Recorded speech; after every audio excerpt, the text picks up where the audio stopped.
Oh, there you are, YouTube. Doodaloo doodaloo doodaloo doodaloo doo. Subscribe.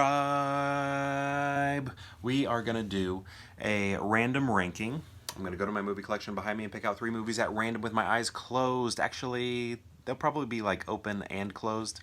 Just depends. And then we're going to rank those movies from least favorite to most favorite. And I'd also love to hear how you would rank those movies in the comments. I'll remind you to do that again at the end.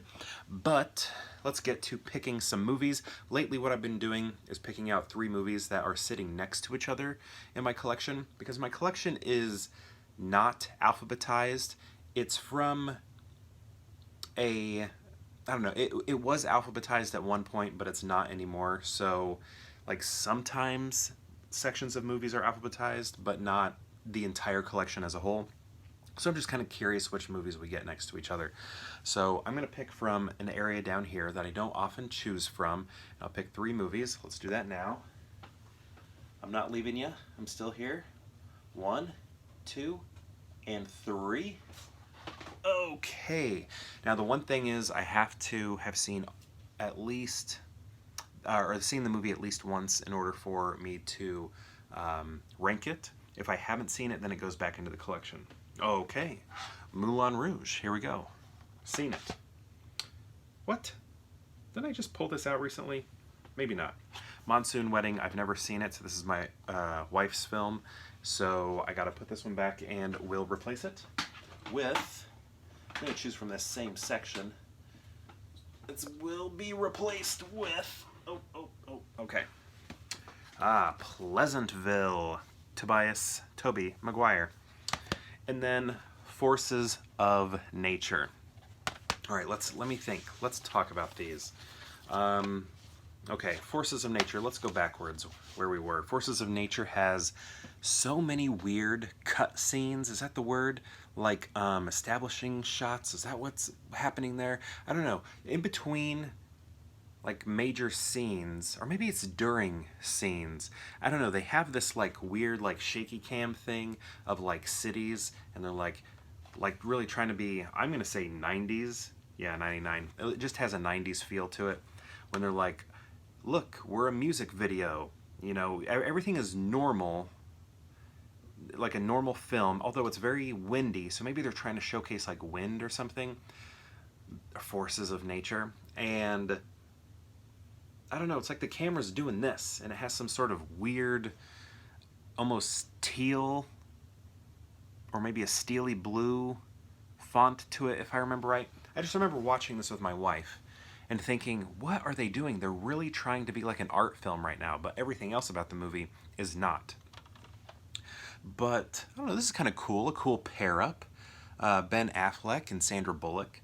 I'd like to see, everybody's kind of talking about this right now, but I'd like to see Sandra Bullock and Keanu Reeves be in another film together. I think that would be great. They could sort of, you know, I feel like Tom Hanks and Meg Ryan left a lot to be desired, if that makes sense. I sometimes think that means a negative thing, but I don't mean it that way.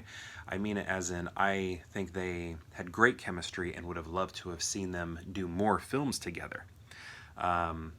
And I think the same thing for Keanu and Sandra, because really we only got Speed.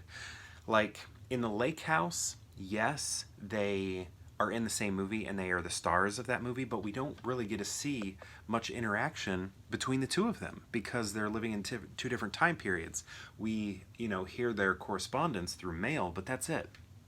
But Forces of Nature, it's odd because it's a normal movie that is like trying to be artsy in parts. It's not like the entire film's trying to do that. It's just in parts it's trying to do that. But I think overall I liked this. You know, it's an easy watch, just a movie you can just put on. Pleasantville, I love this movie. I grew up watching a lot of Nick at Night. I don't know if everybody knows what Nick at Night is or used to. Basically, we have this channel called Nickelodeon, which is like kids programming. And then in the evening, late evening, it would switch to black and white television shows that our grandparents and our parents would watch. And like our grandparents when they were parents, and then our parents when they were little kids would watch. A lot of stuff from the 50s and 60s. It was weird when they started including color shows into Nick at Night programming. I think there were like maybe a few. I remember when they included Taxi, and I was like, I don't know, this doesn't feel old enough. But it used to be shows like, I don't know, Leave It to Beaver, Mr. Ed, Lassie. Although I think Lassie was actually on regular Nickelodeon. Dennis the Menace, I think he was on regular Nickelodeon too, like the old black and white shows. I Love Lucy. There was also, I don't know, probably the Andy Griffith Show. Dobie Gillis. I remember watching that on the show. Whatever that show was called, Dobie Gillis. Did it have a? Was that what it was called? So yeah, I really loved this because it just made me think of when I would go to my grandparents' house and we would watch black and white television together. When Nick at Night would turn on, they loved it because I think they were, you know, reliving their lives 30, 40, 50 years ago. Leave It to Beaver, I really never got into that one. But, so, I don't know, I just think this is great. I was a big TV watcher as a kid. I guess still am today, but do so in a different manner. So I just loved the idea of getting sucked into a movie. There's another movie that I've reviewed in the past called, or ranked in the past called Stay Tuned, where people get sucked into the TV, and I just always loved that idea of getting sucked into the TV and living in these worlds.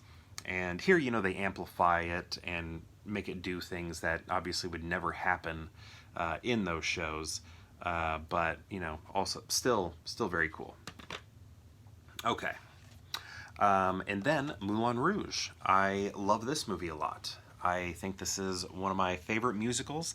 I like that they take from already existing songs and then change them in a variety of ways. I'm trying to think, are there any original songs? There probably are. Maybe not. But the splicing together of songs to create a brand new song is a lot of fun. The way they rework entire songs, very good. I like the high energy of it. This is a Baz Luhrmann movie. I think this is my favorite Baz Luhrmann movie. I think it's his most energetic. And I love this soundtrack. I would listen to that all the time in the car driving to and from high school. Yeah, this is I like this movie. Had it won Best Picture, I would have been fine with that. It didn't. I believe this is the year that A Beautiful Mind won. Was it A Beautiful Mind or... It was either A Beautiful Mind or $1 Million Baby, I think. But regardless, a Lord of the Rings film, I think Fellowship of the Ring, was also up for it. I think I would have wanted Fellowship to win, but if this won over it, I would have been very happy. The other two films, I don't want them to win. Both of them, I'm like, no, it should have been Lord of the Rings or this. So I can't remember. It was either, I don't know, $1 Million Baby or the Russell Crowe one, Beautiful Mind. But I don't think Beautiful Mind deserved it. But whatever. I didn't like that movie. Then I really liked that movie, and now I'm back to not liking that movie. Yeah, a little roller coaster with me and A Beautiful Mind. But I love this movie. I think it's great. I think, was Nicole Kidman not nominated? I think she should have been nominated. Ewan McGregor, he should have been nominated. I think we could have gotten some supporting nominations. I think they did win costume, if I remember right, or hair and makeup or something. Yeah, good movie. But what are we going to do here? Because I love both of these. What am I going to do? I think I'm going to go ahead and put this one at the end over here. I like it. It's weird. It's trying to be arty in sections, not the entire film. But this is a fine watch if you want to watch something. I just cracked myself up with that. So is this my ranking or is this my ranking? This is very difficult. I have like, this is weird. I have like nostalgia for this film and a strong connection to it, but I have like nostalgia for growing up when I was very little that this movie gave me. This movie gave me nostalgia. This movie, I have nostalgia. I guess I have some nostalgia to this too, so it's like nostalgia squared. Or, yeah, squared. I almost said, I almost switched it to cubed, but cubed is when that little 3 is up there, right? Math was never my thing. So, okay, what am I going to do here? I think because I've always... man, I don't know. What am I going to do here? Sometimes I want the high energy. Sometimes I just want to live in television. But then they create this very dramatic, like, conflict that makes this movie less pleasing to watch. Paul Walker's in this movie, one of the most beautiful men to walk the planet. What am I going to do here? Okay, I think I'm going to go ahead and do this just because the idea of being sucked into a television, so long as the television show is a good one, sounds good to me. So yeah, this is my ranking. Pleasantville, Moulin Rouge, then Forces of Nature. This is very hard for me though. This is difficult. These are like equals. They're almost equals. But here I go. Pleasantville, Moulin Rouge, with an exclamation point. Never forget that. And Forces of Nature. Have you seen these movies? And if so, what do you think of them? And if you've seen all 3 of them, how would you rank them? I'd love to know. Let me know in the comments below. And perhaps I'll see you tomorrow for more Pure Hangout.